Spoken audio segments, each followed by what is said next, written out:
Welcome everybody back to Boost Motion, guys, and today I finally got my new axle, so I want to just showcase it.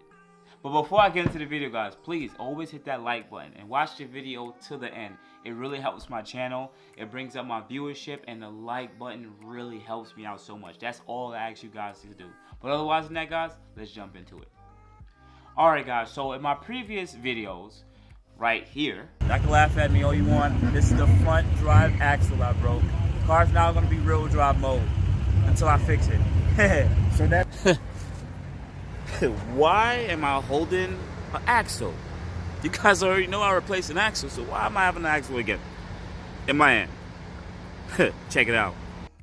Pretty much, I kept on losing my axles. Now, in previous videos, I talked about why this happened the second time. First, I thought it was because I was launching the car too hard, right? Because I am an all-wheel drive car, but it didn't make any sense. Then I started thinking about my maximum days, because when you lower your car, you pretty much change the angle on how the axles sit.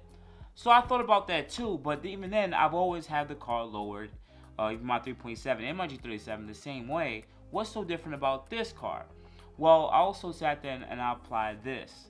I do have camber arms on this car, and I actually do have a camber arm issue too. So let me just briefly talk about some of the dynamics on why do I believe I kept on breaking my axles. So, alright guys, so I want to talk about in this video about how when you lower your car, how it changes the axle angle. Now, it's going to be very hard for me to do pretty much an example here, but I'll try my best. So let's say your car is stock height, right? And this car, this axle or half shaft is going straight across. When you lower your car, this side is what is sitting inside your differential, and this is what goes into the wheel, right? And then it rotates that way.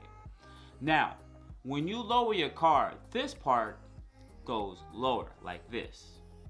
Now let's say you lower your car, remember this part is still straight, but now the wheel is going to start to sit like this, right? I'm trying to make it as straight as possible so you guys can see, right? Now, you're still going to have camber angle here, and this is how you guys have the excessive camber angle. So this is why you guys go and get something called camber arms.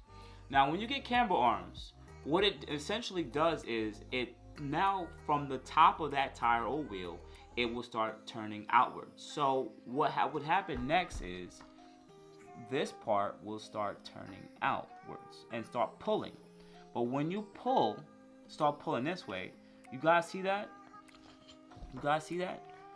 This inner joint isn't a sealed joint. I can pull, if I really wanted to, I could pull this axle right out. There's nothing stopping this from coming out other than this rubber joint or how much play you have between the spindle and a differential. So this is why some people usually get longer axles, because this is like maximum days when people get longer axles, because you won't have this issue where the axle will pop out.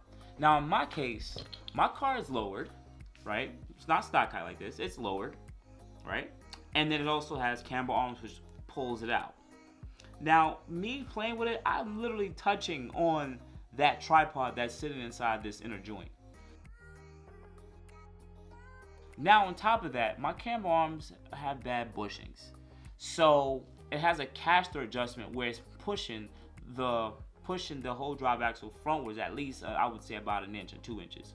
Now you apply that to a lot of torque, ABS, and finally, when you make turns, right? Take a look. Guys, when you make turns, this part turns like this. But also because of that, it's also pulling the axle in and out of the joint too. So pretty much, guys, I want to simply say it like this. I continue to run into a perfect storm. So some of you guys are going to say, well, how do you fix this? Because now you got a brand new axle. How are you not going to let this happen again? What I'm going to do is raise the car up about 1/2 inch to 1 inch. That's one. Two, I'm going to have to add negative camber back into the car. Reason being is, well, when the car raises up, you actually gain back some positive camber. But I'm going to add a little bit more negative camber when I go up, just the corrected amount or whatever the case might be. Reason being is, once you lower it, let's say that it's like this, right? Once you raise the car up like that, now it's going to sit a little bit more properly. And when you add a little bit camber more in, the inner joint will start going in a little bit more. So This is extreme angle just for demonstration purposes. This is not how it's gonna look. I just wanted to keep it like kind of simple, but that's what I'm gonna do. Honestly, no one else is having this issue other than me. I forgot. I'm not too sure what height I'm sitting at, but I'm not slammed. I'm pretty much tired to fender. But with all these issues, and I guess I'm one of the only few people that's really running front camber arms. Yeah, I'm getting tired of it. So pretty much my front camber sits around -5 or 7 degrees, 0.7 degrees. That's relatively really good. Some of these cars actually come with like 0.7 to -1, or -1 to -1 from factory. So I'm actually past the threshold. So what I'm gonna do is just add it back into it and probably push it somewhere right around -1, and my car's gonna be a little higher. This should now alleviate a lot of those problems that I'm having, and I won't have to deal with it anymore because I don't want to keep going through this. But for some of you guys, you probably want to know where I got this axle from. I actually got it from this company called Track Motive, and you guys might want to know the part number. So I'm gonna put the part number below just in case, and the camera doesn't want to pick it up.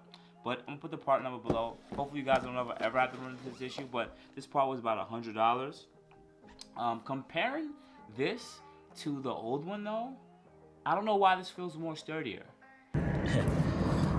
I looked at some of the spleens and I counted it all up already, and yes, the bottom one does seem a little different, and the total length I won't be able to tell from the video pretty much like that, but all in all, I remember this end being this way too, with these 3 steps. But yeah, this is the remanufactured one. I believe, at least with this inner joint, this feels more like steel. The other one seemed like it wasn't steel. It seemed like more perforated metal. That's usually when the metal has like air pockets in it. So I don't know, this one just feels a lot more sturdier compared to the other one. But otherwise than that, guys, if you see this video, most likely and I installed it and it definitely worked. So otherwise than that, you can contact me at boostedmotion.ig and Facebook, and boostedmotion@gmail.com. You guys have a good morning, good afternoon, good night. Thank you guys. Always hit that like button. You have a good day. Appreciate it.